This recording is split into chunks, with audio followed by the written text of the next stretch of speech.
Character Building by Booker T. Washington. Chapter 5. The Virtue of Simplicity. I hope that you all paid strict attention to what Mr. William H. Baldwin Jr., who recently spoke to you, had to say. In the few words that he spoke, I think he told you the platform upon which this institution has been built.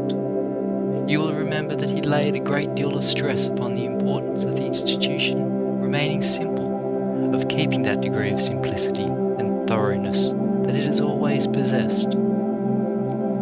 It is true that in the last few months, the institution has come into a great deal of prominence and is meeting with what the world calls success. But we must remember that very often it is with institutions as it is with individuals.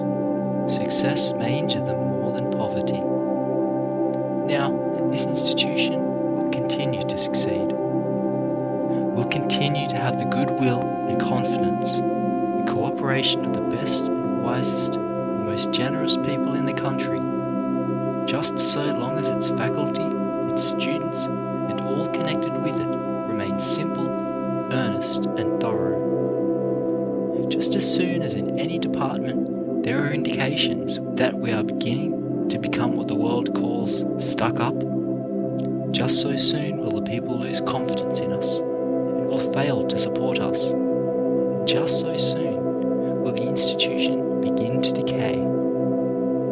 We will grow in buildings, in industries, in apparatus, in the number of teachers and of students, and in the confidence of the people, just in proportion as we do what the institution has set out to do, that is, teach young men and women how to live simple, plain, and honourable lives by learning how to do something uncommonly well. When I speak of humbleness and simplicity, I do not mean that it is necessary for us to lose sight of what the world calls manhood and womanhood, that it is necessary to be cringing and unmanly. But you will find in the long run that the people who have the greatest influence in the world are the humble and simple ones. Now we must not only remain humble, but we must be very sure that whatever is done in every department of the school is thoroughly done. Any institution runs a great risk when it begins to grow larger in numbers or larger in any respect. It can succeed then only in proportion as those who have responsibilities are conscientious in the highest degree. We can succeed in putting up good buildings only in proportion as everyone performs well his part in the erection of each building. We can succeed only in proportion as the student who makes the mortar, who lays the bricks, puts his whole conscience into that work and does it just as thoroughly as it is possible for him to do it. If he is mixing mortar, he must do it just as well as he can, and then, tomorrow, must do it still better than he did it today, and the next week better than he did it this week. The student who lays the bricks must learn to lay each brick as well as it is possible for him to lay it, and then do still better work on the morrow. We must remember, too, that we have a certain amount of responsibility to care for our buildings, and that a great deal of interest should be taken not only in putting up all our buildings thoroughly, but in looking out for their preservation as well. We must see to it that the buildings which the students have worked so hard to erect, and which generous friends have so kindly enabled us to secure, are not marred in any way.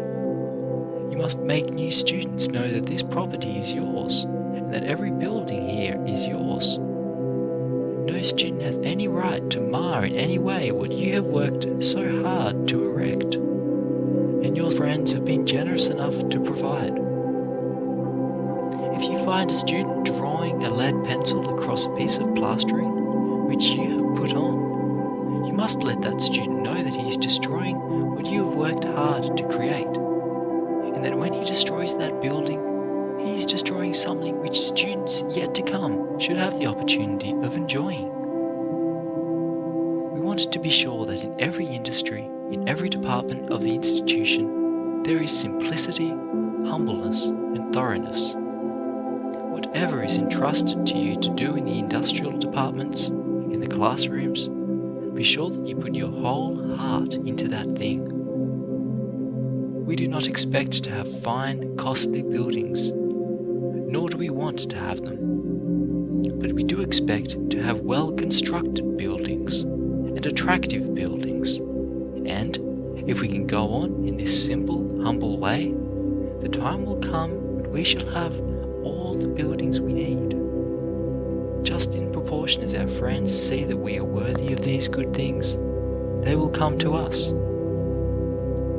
We want to be sure that in no department is there any wastefulness. We must try to make every dollar go as far as possible. We must stretch a dollar, as I have heard Mr. Baldwin say, until it can be stretched no further. Now, there will be waste unless we put our conscience into everything that we do. There will be waste in the boarding department, in the academic department, in the industrial department, in the religious department, in all the departments about us, unless we put our conscience into everything that we do. Let us be sure that not a single dollar that is given to us is wasted, because the same people who give to us are called upon almost every day in the week, each year, to give for hundreds of purposes, and they have to choose which they will support. They must decide whether they want to give to this cause or to that cause, and they will give to us if we make them feel that we are more worthy than other similar institutions.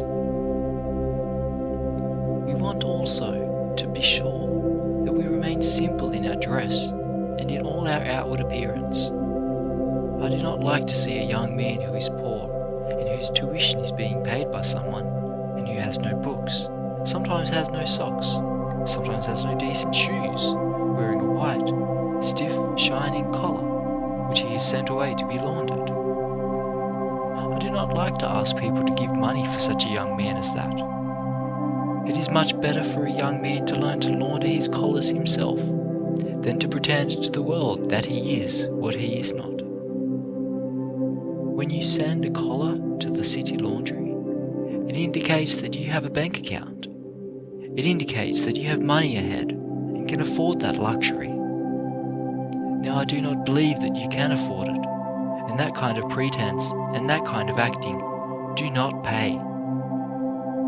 Get right down to business, and, as I have said, if we cannot do up your collars well enough here to suit you, why, get some soap and water and starch and an iron and learn to launder your own collars and keep on laundering them until you can do them better than anybody else.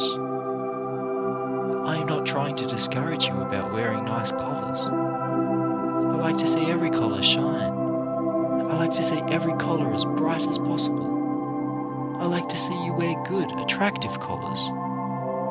I do not, however, want you to get the idea that collars make the man. You quite often see fine cuffs and collars when there is no real man there.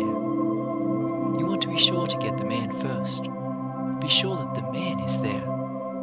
And if he is, the collars and the cuffs will come in due time. If there is no man there, we may put on all the collars and cuffs we can get, and we shall find that they will not make the man. When you have finished school, after you have gone out and established yourselves in some kind of business, after you have learned to save money and have gotten a good bank account ahead, if you are aware the laundering is not sufficiently well done to suit you, why, perhaps you can afford to send your collars 40 or 50 miles away. But as I see you young men, I do not believe you can afford it. And if you can afford it, why, I should like to have you pay that money for a part of your tuition, which we now have to get someone else to pay for you. You want to be very sure, too, that as you go out into the world, you go out not ashamed to work, not ashamed to put in practice what you have learned here. As I come into contact with our graduates, I am very glad to be able to say that in almost no instance have I found a student who has been at Tuskegee long enough to learn the ways of the institution, or a graduate who has been ashamed to use his hands. Now that reputation we want to keep up. We want to be sure that such a reputation as this follows every student who goes out. And then be very sure that you are simple in your words and your language. Write your letters in the simplest and plainest manner possible. Who of you did not understand what was said by Mr. John D. Rockefeller Jr. when he spoke from this platform a few evenings ago?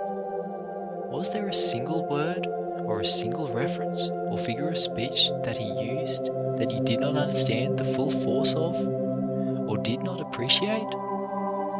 Here is a man whose father is perhaps the richest man in the world, and yet there was no tomfoolery about his speech. Every word was simple and plain, and everybody could understand everything that he said. He used no Latin or Greek quotations. Some people get the idea that if they can get a little education and a little money ahead and can talk so that no one can understand them, they are educated. That is a great mistake, because nobody understands them, and they do not understand themselves. Now, the world has no sympathy with that kind of thing. If you have anything to write, write it in the plainest manner possible. Use just as few words as possible, and as simple words as possible. If you can get a word with one syllable that will express your meaning, use it in preference to one of two syllables. If you cannot get a suitable word of one syllable, try to get one of two syllables instead of 3 or 4. At any rate, make your words just as short as possible and your sentences as short and simple as you can make them. There is great power in simplicity. Simplicity of speech, simplicity of life in every form. The world has no patience with people who are superficial, who are trying to show off, who are trying to be what the world knows they are not. You know, you sometimes get frightened and discouraged about the laws that some of the states are inclined to pass, and that some of them are passing, but there is no state, there is no municipality, there is no power on earth that can neutralize the influence of a high, pure, simple and useful life. Every individual who learns to live such a life will find an opportunity to make his influence felt. No one can in any way permanently hold back a race of people who are getting those elements of strength which the world recognizes, which the world has always recognized, and which it always will recognize as indicating the highest type of manhood and womanhood. There is nothing then to be discouraged about. We are going forward, and we shall keep going forward if we do not let these difficulties, which sometimes occur, discourage us. You will find that every man and every woman who is worthy to be respected and praised and recognized will be respected and praised and recognized. End of chapter 5.